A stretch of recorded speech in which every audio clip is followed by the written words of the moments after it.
Bismillahirrahmanirrahim. Hello guys, welcome to my channel. Today in this video we will check how reliable ChatGPT is for developers. So first we will create a login page with the HTML and CSS, the design of it, and we will check if it is creating a valid login page. So I'll come here and I'll ask ChatGPT to write an HTML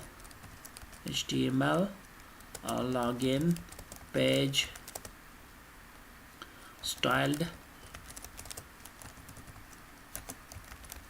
with CSS, and I will hit enter.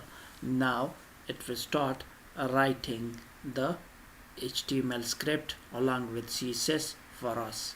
Now I'll pause the video, and when this code is complete I will restart the video.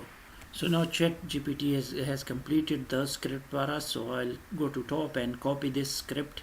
Now I have opened this Visual Studio Code, and we have this index.html file in it. So I'll right click here and we will paste the code here. Now the code is pasted here. Now I'll control S this code, and now I'll right click here and open with live server. Now you can see here it has created this beautiful login page for us.